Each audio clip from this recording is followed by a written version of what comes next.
بسم الله الرحمن الرحيم. الحمد لله رب العالمين، والصلاة والسلام على أشرف الأنبياء والمرسلين وعلى كل من دعا بدعوته وسن بسنته واهتدى بهديه إلى يوم الدين. رب اشرح لي صدري ويسر لي أمري واحلل عقدة من لساني يفقه قولي.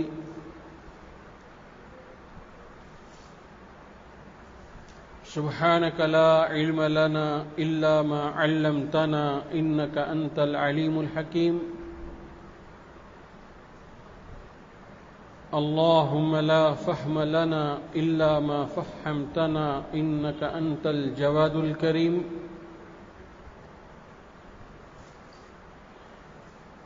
يا معلم إبراهيم علمنا، ويا مفهم سليمان فهمنا. اللهم علمنا ما ينفعنا وانفعنا بما علمتنا. دعا فرمائیں اللہ تعالیٰ اس مختصر سے وقت میں حسن نیت کے ساتھ صحیح بات کہنے کی، اس کو سمجھنے کی اور سمجھ کر اس پر عمل کرنے کی توفیق عطا فرمائیں.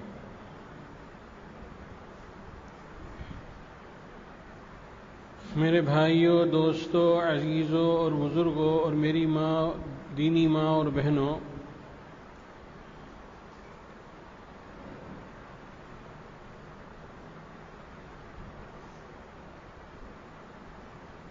ہر شخص اپنے گھریلو زندگی میں یہ چاہتا ہے کہ اس کے گھر میں جتنے بھی رشتے اور ناتے ہیں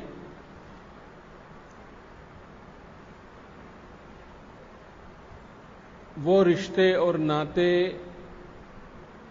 خوشگوار ہو.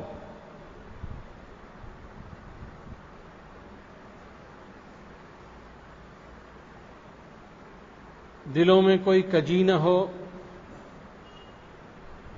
دلوں میں کوئی نفرت نہ ہو، دلوں میں کوئی غصہ نہ ہو اور کسی قسم کی کوئی انا نہ ہو.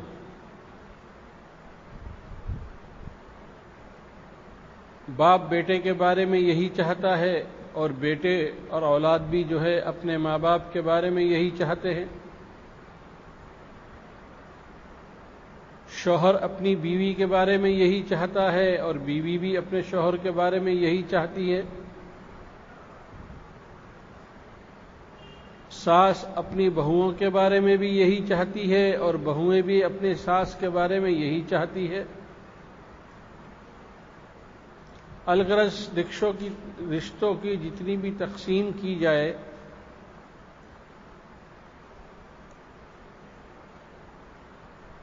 یہ رشتے ہمارے خوشگوار ہو، دلوں کو سکون پہنچانے والے ہو، یہ ہم سب چاہتے ہیں.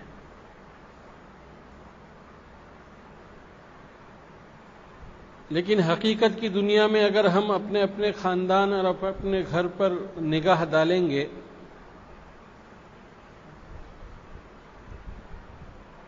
تو ہم اس کے بالکل برعکس اور الٹا پائیں گے.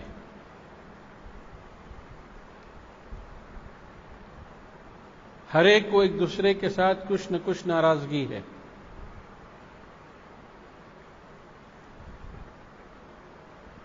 ہر ایک کو ایک دوسرے کی کچھ نہ کچھ شکایتیں ہیں.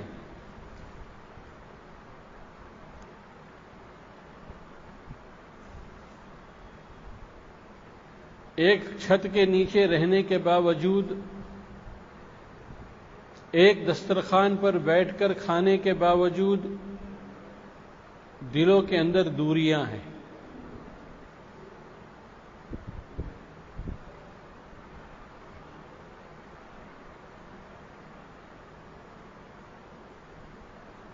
اس کا حل کیا ہے؟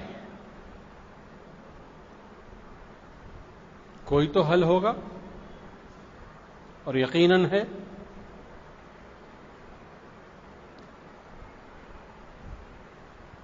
جناب محمد الرسول اللہ صلی اللہ تعالی علیہ وسلم نے ارشاد فرمایا، من اصلح بینہ و بین اللہ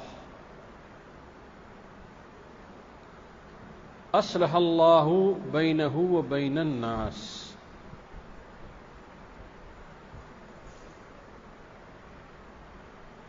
تم اگر یہ چاہتے ہو کہ تمہارے آپس کے تعلقات صحیح ہو،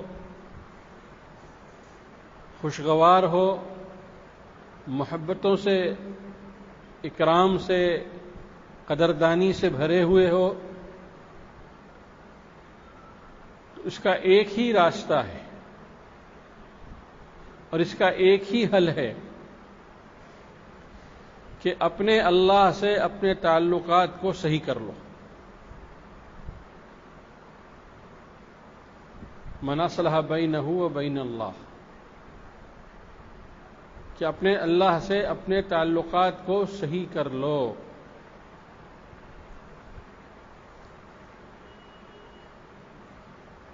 اس لیے کہ دلوں کے اندر محبتوں کا اور نفرتوں کا ڈالنا یہ اللہ کی جانب سے ہے۔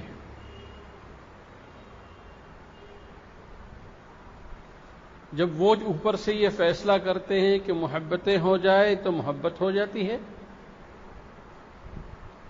اور وہ اگر یہ فیصلہ کرتے ہیں کہ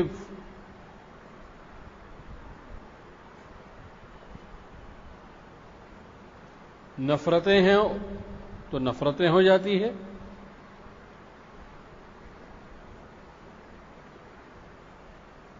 یہ فیصلہ اللہ نے اپنے ہاتھ میں رکھا ہے۔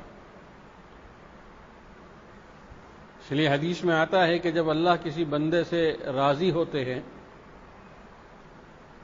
تو سب سے پہلے حضرت جبریل علیہ الصلاۃ والسلام کو بلاتے ہیں اور اس سے فرماتے ہیں کہ میں فلاں ابن فلاں سے راضی ہوں، تم بھی راضی ہو جاؤ۔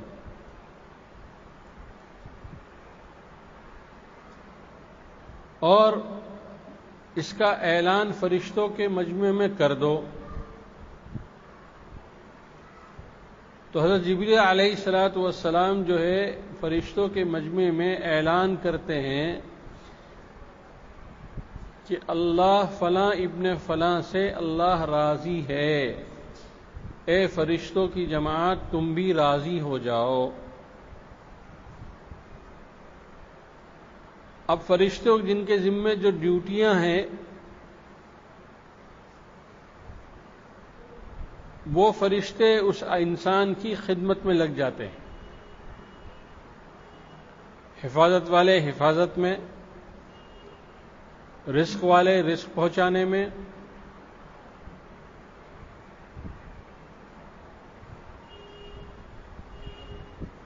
ہر فرشتہ اپنے ڈیوٹی کو انجام دیتا ہے اور اس اللہ کے اس بندے کے لیے اپنی خدمات کو پیش کرتا ہے۔ تو پتہ یہ چلا کہ محبتوں کا حاصل ہونا یہ زمین کی پیداوار نہیں ہے،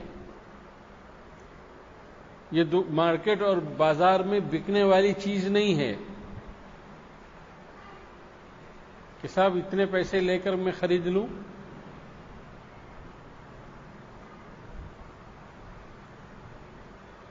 اگر پیسے سے ہر چیز خریدی جا سکتی ہو تو آج پیسے والے بہت خوشگوار ہوتے، لیکن حالات یہ بتلاتے ہیں کہ جتنے بھی پیسے والے ہیں، جتنے بھی امیر ہیں، سب سے زیادہ بیچارے پریشان ہیں۔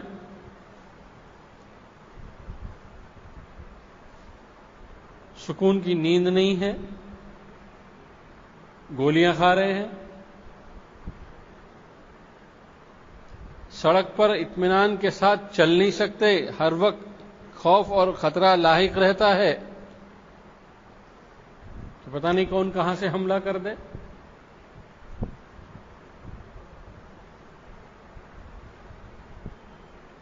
تو خوشیوں کا تعلق پیسوں سے نہیں ہے، امیری اور غریبی سے نہیں ہے، دھن اور دولت سے نہیں ہے، عہدوں اور منصب سے نہیں ہے، خوشیوں کا تعلق اللہ کے ساتھ اپنے معاملے کو صحیح کرنے پر ہے، کہ اپنا معاملہ اپنے اللہ سے صحیح کر لو۔ جب تم اپنے اللہ سے اپنا معاملہ صحیح کرو گے تو اللہ تمہارے اور انسانوں کے درمیان کے جو بھی رشتے ہیں ان تمام رشتوں کو اللہ صحیح کر دیں گے۔ واقعات آپ حضرات نے بھی سنے ہوں گے کہ ایک صاحب جو ہے اپنی کسی ضرورت کے لیے بازار جانا چاہتے تھے، سواری اس زمانے میں گھوڑے ہوا کرتی تھی، تو جیسے ہی وہ گھوڑے کے اوپر انہوں نے زین باندھا اور اس کے اوپر سوار ہونے کا ارادہ کیا تو گھوڑے نے جو ہے اٹھا کے پیٹھ پہ سے نیچے پھینک دیا۔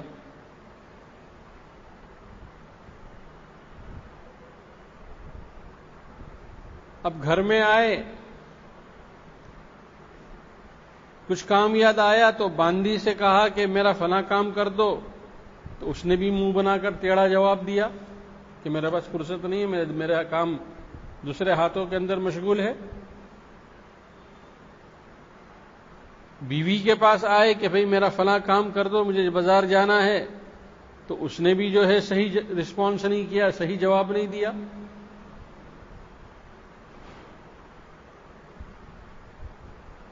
میرے دوست بزرگوں، وہ سوچنے بیٹھے کہ ایک دم اچانک کیا ہو گیا، گھوڑا بھی نافرمانی کر رہا ہے، باندی بھی نافرمانی کر رہی ہے، اور بیوی بھی نافرمانی کر رہی ہے، کوئی ماننے کو تیار نہیں ہے، کیا ہو گیا؟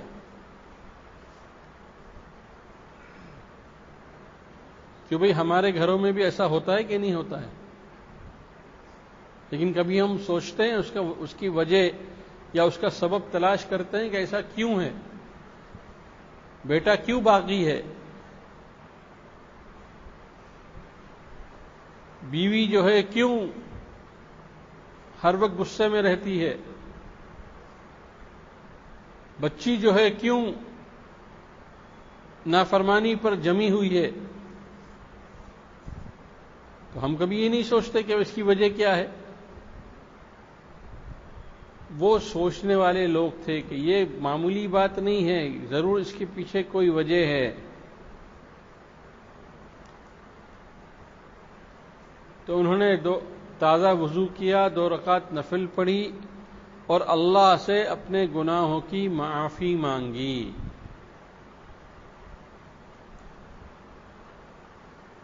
اب نماز پڑھ کر جب کھڑے ہی ہوئے تھے تو بیوی نے کہا کہ وہ آپ کیا کہہ رہے تھے کرنے کے لیے، بتائیے میں کر دوں۔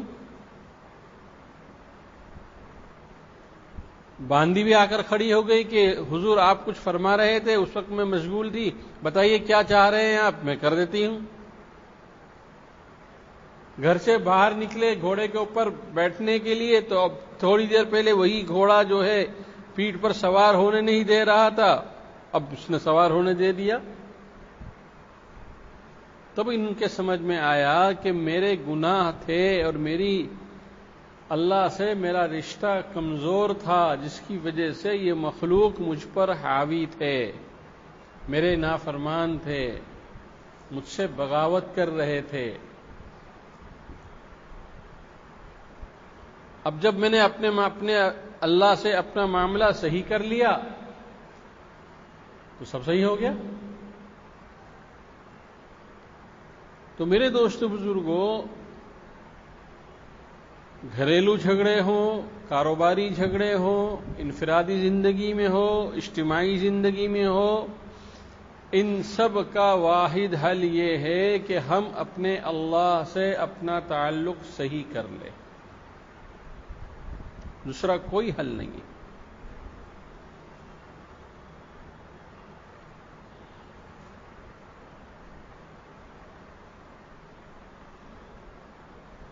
اس لیے اللہ کے رسول صلی اللہ تعالی علیہ وسلم کو ایک موقع پر فرمایا گیا کہ لو انفقت، کیا ہے منصب آیت؟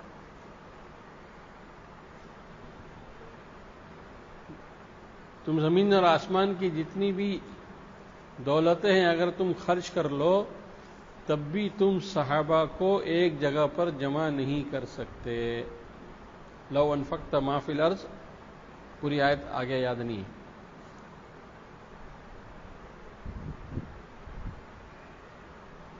تو دلوں کا جوڑ جو ہے پیسوں سے نہیں ہے،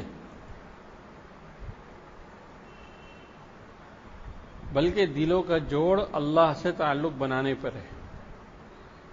دل خود بخود جڑ جاتا ہے.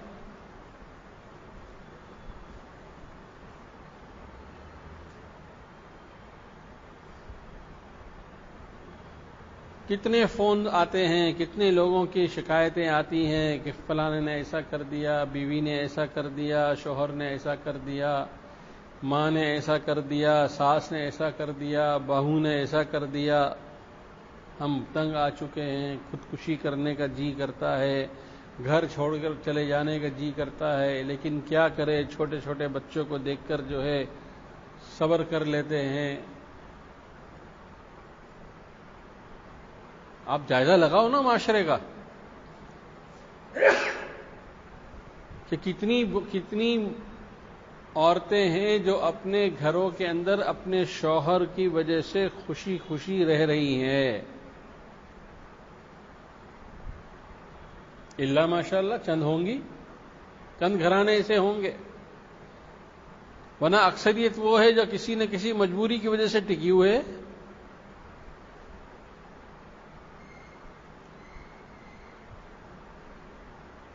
تو اس لیے میرے دوست بزرگوں، اپنے تعلق کو اپنے اللہ سے صحیح اور قوی اور مضبوط کر لو. پھر مجال ہے کہ کوئی تمہارے خلاف کچھ کر لے.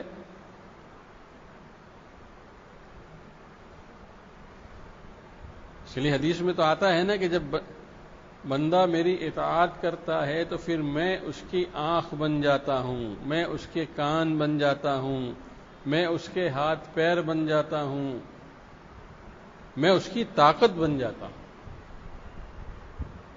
صحابہ کو کس بات پر ناز تھا؟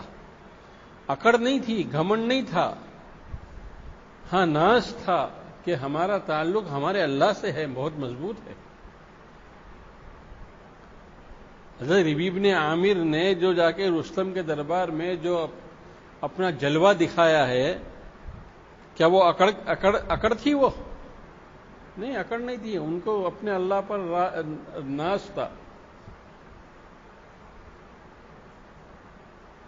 کہ یہ کچھ بھی ہمارا کر نہیں سکتے، ہمارا تعلق اللہ سے ہے. یہ تو مخلوق ہے، مخلوق محتاج ہے، مخلوق کا کچھ نہیں کر سکتی جب تک اللہ نہ چاہے.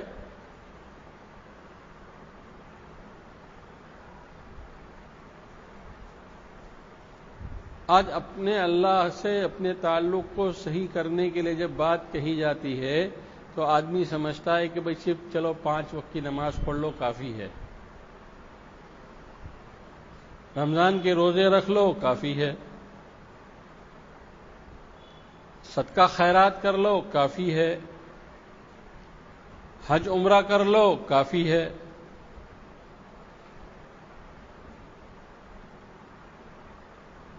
نہیں میرے دوستو بزرگوں، یہ تو ارکان دین ہے. دین تو ہم سے کچھ اور چاہتا ہے.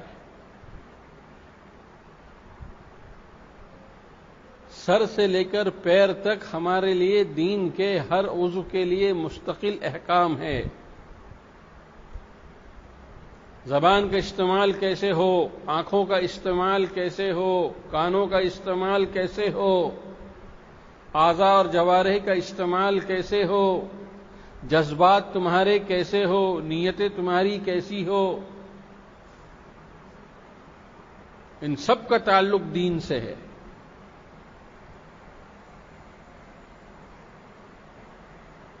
ایک گاڑی کا پہیا بھی ٹھیک ہے، اسٹیئرنگ بھی ٹھیک ہے،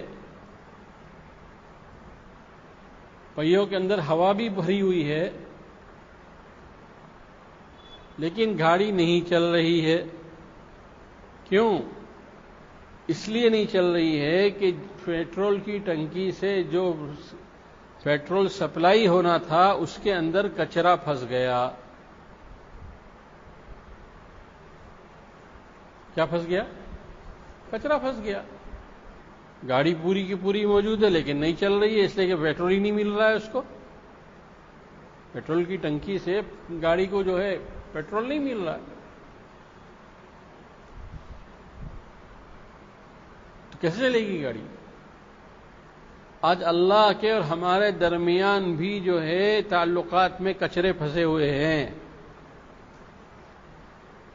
ہاں،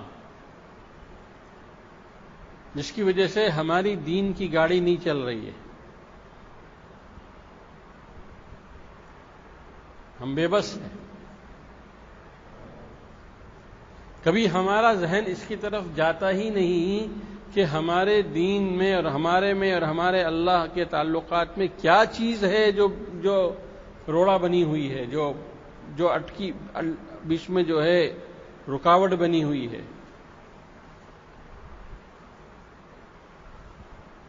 جس دن ہم یہ سمجھ لیں گے اس دن ہمارے لیے زندگی ہمارے لیے خوشگوار ہو جائے گی۔ فَلَنُحْيِيَنَّهُ حَيَاةً طَيِّبَةً، پھر ہم تم کو بہت پیاری اور خوشگوار زندگی دیں گے۔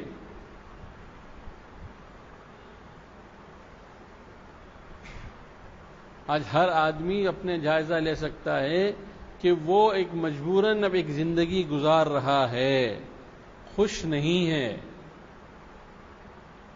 سکون نہیں ہے۔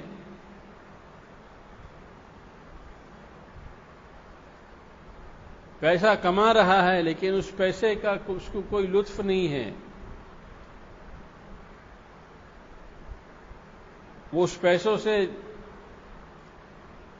بازار سے مہنگی چیز تو خرید سکتا ہے، خرید لاتا ہے، لیکن وہ دل کا سکون نہیں خرید سکتا،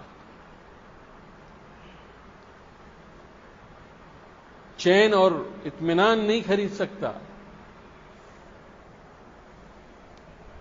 یہ تو صرف اللہ ہی کی طرف سے ملتا ہے۔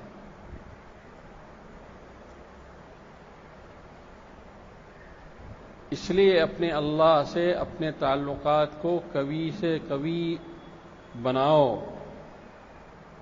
اور اس کا راستہ شریعت ہے، اس کا راستہ محمد الرسول اللہ صلی اللہ تعالی علیہ وسلم ہے۔ فاتبعونی یحببکم اللہ، میری اتباع کرو تو اللہ تم کو اپنا پیارا بنا دیں گے۔ آج ہم دیکھ لیں اپنی زندگی میں کہ ہمارے اندر حضور کی اتباع کتنی فیصد ہے، ظاہر میں بھی دیکھ لیں اور باطن میں بھی دیکھ لیں۔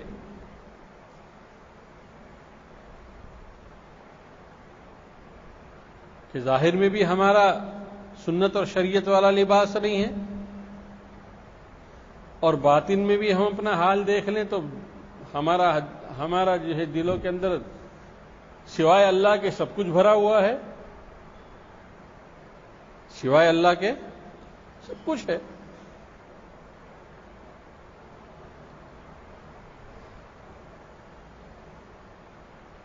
اس لیے اللہ کے سے صلح کرنے کا ایک راستہ ہے، وہ ہے محمد الرسول اللہ صلی اللہ تعالی علیہ وسلم۔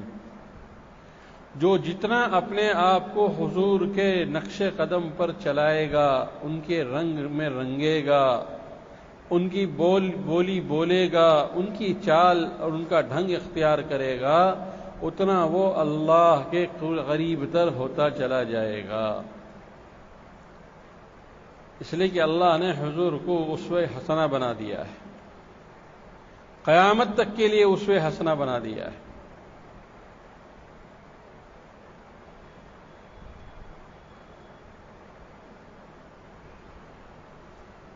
اور ہم کو اس نمونے کو اپنی زندگی کے ہر شعبے میں اتارنا ہے۔ ایمان کیسا؟ جیسے اللہ کے رسول نے بتایا۔ نماز کیسی؟ جیسے اللہ کے رسول نے بتائی۔ اخلاق کیسے؟ جیسے اللہ کے رسول نے برت کر بتایا۔ معاملات اور معاشرت کیسی ہو؟ جیسے اللہ کے رسول نے بتلایا۔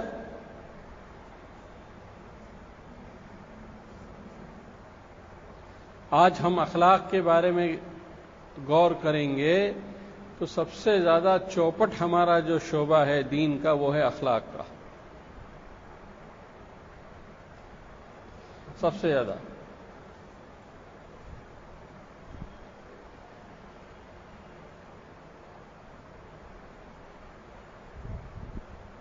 اب دیکھ لیجیے سیرت کے اندر کہ اللہ کے رسول صلی اللہ تعالی علیہ وسلم کے اخلاق کو کتنا خوبصورتی کے ساتھ بیان کیا گیا ہے۔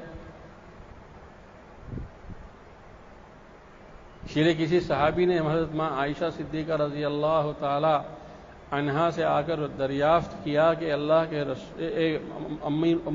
امی جان حضور کے اخلاق کیسے تھے؟ حضرت ماں عائشہ صدیقہ رضی اللہ تعالی عنہا نے فرمایا، کیا تم نے قرآن نہیں پڑھا؟ فرمایا پڑھا۔ فرمایا جو کچھ قرآن میں ہے وہ اللہ کے رسول کی زندگی میں ہے۔ جو کچھ قرآن میں ہے وہ اللہ کے رسول صلی اللہ علیہ وسلم کی زندگی میں ہے۔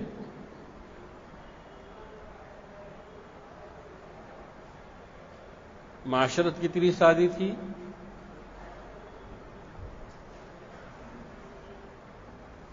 عبادت کا کیا پوچھنا۔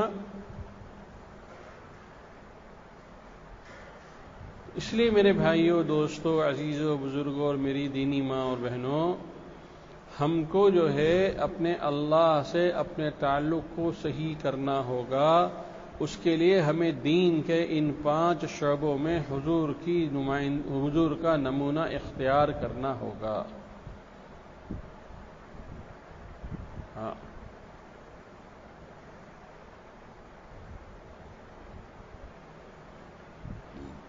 جب تک ہماری زندگی میں حضور والی زندگی سے ملاپ نہیں ہوگا، جب تک جو ہے ہم مخلوق کے خوف کے ساتھ زندگی گزارتے رہیں گے، مخلوق کے ڈر کے ساتھ زندگی گزارتے رہیں گے۔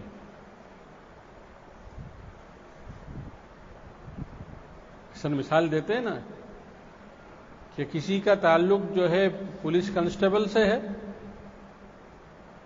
اور کسی کا تعلق ڈی آئی جی صاحب سے ہے، تو کون اپنے سینے پر سینہ تان کر کہے گا کہ بھئی میرا تعلق تو ڈی آئی جی سے ہے؟ کانسٹیبل کہے گا اسی لہجے میں نہیں کہہ سکتا وہ۔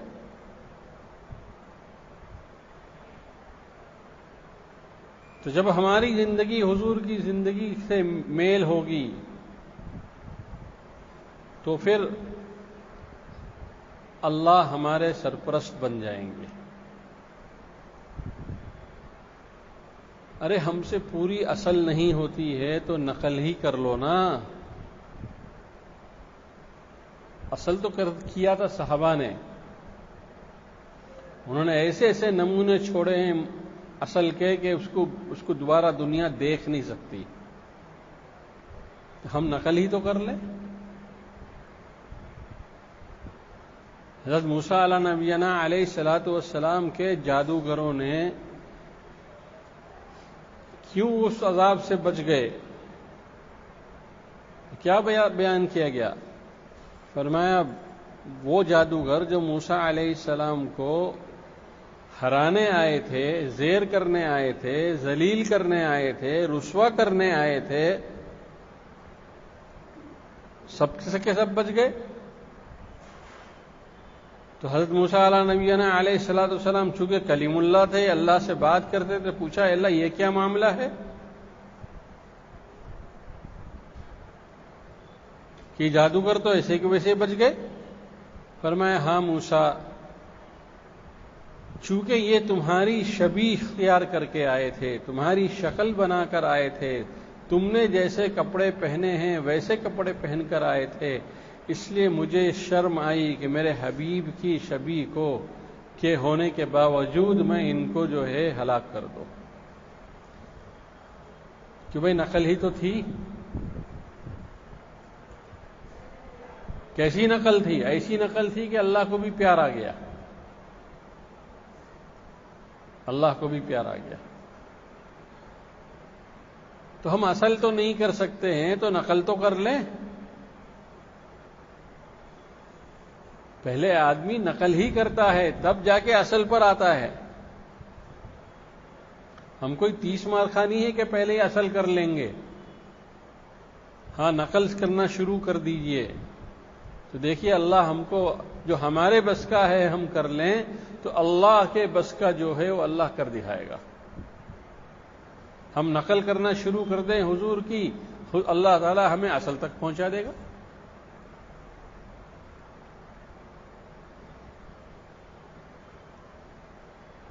اس لیے میرے بھائیوں، دوستوں، عزیزوں اور بزرگوں اور میری دینی ماں اور بہنوں، ہمیں اور آپ کو سوچنا چاہیے کہ ہمارے گھروں کی گھریلو زندگیاں کیوں خوشگوار نہیں ہیں، ہمارے گھریلو زندگیوں میں کیوں جھگڑے ہیں، کیوں بغاوتیں ہیں، کیوں ایک دوسرے سے دل جو ہے نفرتوں سے بھرا ہوا ہے۔ اس کی اور کوئی وجہ نہیں ہے، صرف ایک ہی وجہ ہے کہ ہمارا تعلق ہمارے اپنے اللہ سے بہت کمزور ہے۔ ہم صرف زبان کے مسلمان ہیں،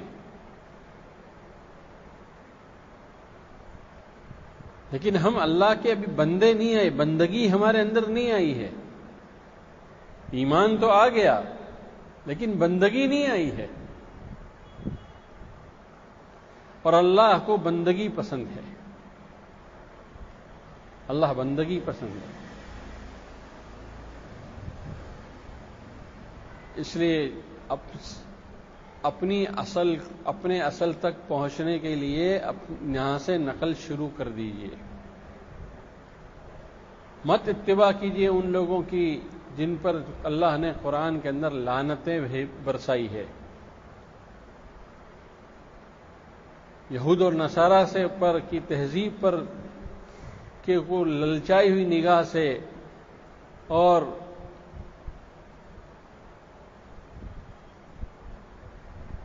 اس تمنا کے ساتھ کہ ہم بھی ان جیسے ہو جائیں، اس خواب و خیال سے نکل جائیے۔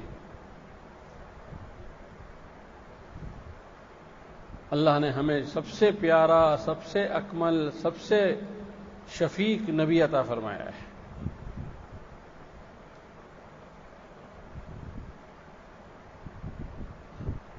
اللہ تعالی ہمیں اور آپ کو عقل سلیم عطا فرمائے، اور ہمیں جو ہے ابھی سے نقل کرنے کی ہمت اور حوصلہ عطا فرمائے کہ ہم جو ہے جتنا ہو سکے نقل کرنا شروع کر دے، اپنے چہرے پر، اپنے لباس پر۔ یہ تو ہمارے اختیار کی چیز ہے نا، شروع کر دیں۔ سنتوں کا رواج گھر میں لائیں، اپنی زندگی کو سنت کے تابع بنائیں، شریعت کے تابع بنائیں۔ زیادہ سے زیادہ کیا ہوگا؟ یہی تو کہا جائے گا کہ دقیانوس ہو گیا، ملا ہو گیا، بیکورڈ ہو گیا۔ کہنے دیجئے، دنیا کا تو کام کہنا ہی ہے۔ جب دونوں باپ بیٹے گدھے پر سوار تھے تب بھی لوگوں نے نہیں چھوڑا، باپ چلتا رہا، بیٹا بیٹھا رہا تب بھی نہیں چھوڑا، بیٹا چلتا رہا، باپ بیٹھا تب بھی نہیں بخش دیا۔ تو آخر کیا ہوا؟ بولا جا کے یہ مصیبت منگتی ہی نہیں ہے، گدھے کو ہی جا کے پھینک دیا اٹھا کے سمندر میں، کہ نہ اس حال میں چین ہے نہ اس حال میں چین ہے۔ تو دنیا کا تو کام ہی یہی ہے، اس کا تو کام یہی ہے۔ اس لیے کہ دنیا کیا کہتی ہے ہم کو یہ دیکھ کر نہیں چلنا ہے، اللہ اور اللہ کے رسول صلی اللہ علیہ وسلم کیا کہتے ہیں ہم کو یہ دیکھ کر چلنا ہے۔ یہ قبر میں دنیا والے نہیں آئیں گے، ایک بھی سفارش کرنے کے لیے نہیں آئے گا۔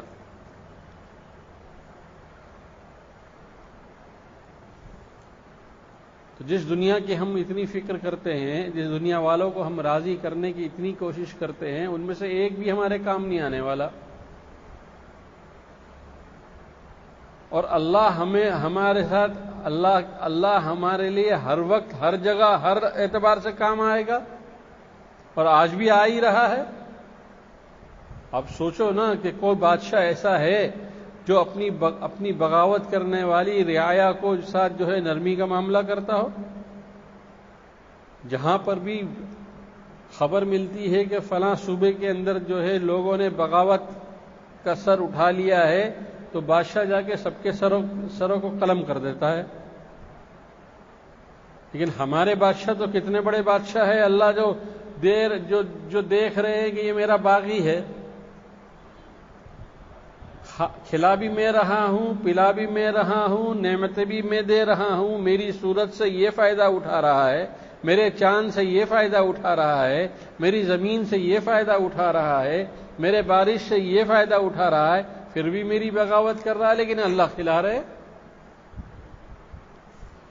ایک دن کے لیے بھی اللہ نے یہ نہیں کہا کہ تم میرا باغی بندہ ہے، میں تمہیں نہیں دوں گا۔